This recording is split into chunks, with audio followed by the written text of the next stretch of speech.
সকালবেলা একবার পিঠে খেদাইছি, আবার আসলেই মায়ের। আজকে হলো যুদ্ধের ময়দান। রাজাকাররা আল বদর আল শামসরা বলে শেখ হাসিনারে পদত্যাগ করতে চায়। ওদের এক দাবি, ওরা কোটা আন্দোলনের মাঝে ওরা হলো বড় শত্রুতা করছে, যার জন্য আজ আমাদের নেতাকর্মী সবাই মাঠে ইনশাল্লাহ। সকালবেলা একবার পিঠে খেদাইছি, আবার আসলেই মায়ের। ওদের কোনো কথা নাই, ওদের আর স্থান নাই।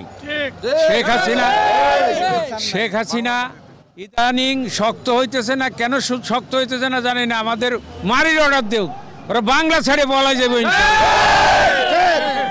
এক কমলমতি শিশুদের উপরে ভর করিয়া আজকে স্বাধীনতার প্রশ্নে যে একটা দ্বিধাদ্বন্দ্ব শুরু করছে এই বর্বর জাতি জামাত শিবির, যারা এক সময় পাকিস্তানের পক্ষে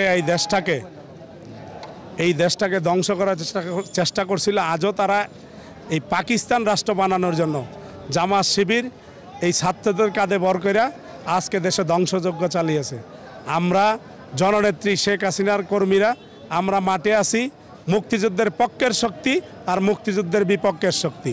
আমরা মুক্তিযুদ্ধের পক্ষের শক্তি হিসাবে জননেত্রী শেখ হাসিনার সৈনিকরা মাঠে আছি, তাদেরকে প্রতিহত করেই ঘরে ফিরে যাব।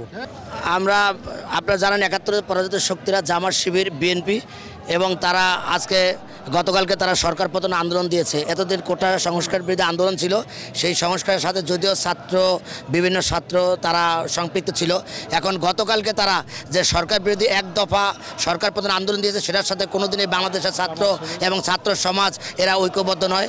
এবং ছাত্র সমাজ ইতিমধ্যে বলে দিয়েছে যে সরকার পতন আন্দোলনের সাথে আমরা সম্পৃক্ত নই, আমরা শেখ হাসিনার সরকারের প্রতি আমরা আস্থাশীল। এবং জামাত শিবির বিএনপি আপনারা জানেন ইতিমধ্যে তাদেরকে নিষিদ্ধ সন্ত্রাস রাষ্ট্র হিসেবে নিষিদ্ধ করা হয়েছে, এবং তারা এই বাংলাদেশটাকে তারা অকার্যকর রাষ্ট্র হিসেবে পরিণত করতে চায়। কিন্তু আমরা মাননীয় প্রধানমন্ত্রী রাষ্ট্র শেখ হাসিনার নেতৃত্বে এই বাংলাদেশকে সেই অপশক্তির হাতে কখনোই দেব না। আমাদের শরীরে এক বুন্দি রক্ত থাকে সত্ত্বেও বাংলাদেশ আওয়ামী লীগ, ছাত্রলীগ, যুবলীগ এবং বিভিন্ন সংগঠনের অঙ্গ সংগঠন যারা রয়েছে তাদের শরীরে এক বিন্দু রক্ত থাকতেও আমরা শেখ হাসিনাকে ক্ষমতা থেকে কখনোই আমরা এই পরাজিত শক্তিদের কাছে হস্তান্তর করব না।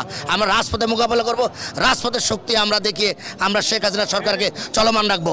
আমরা ইনশাল্লাহ সন্ধ্যা পর্যন্ত আছি, যতদিন এই আলবদর রাজাকারদেরকে আমরা বিতাড়িত করতে না পারবো ততক্ষণ পর্যন্ত আমরা মাঠে আছি ইনশাল্লাহ।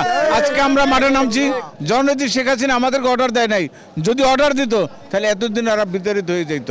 আজকে একটু আগে দেখছেন আমরা পিড়ে ওদেরকে গুলিস্তান এলাকা থেকে দাওয়া করে সরাই দিছি। ইনশাল্লাহ ওরা আর মাঠে দাঁড়াইতে পারবে না। জননেত্রী শেখ হাসিনার নেতৃত্বে আবার সেই সোনার বাংলা করব। ওরা যেগুলো ধ্বংস করছে সেগুলো নেত্রী ইনশাল্লাহ করবে। ধন্যবাদ।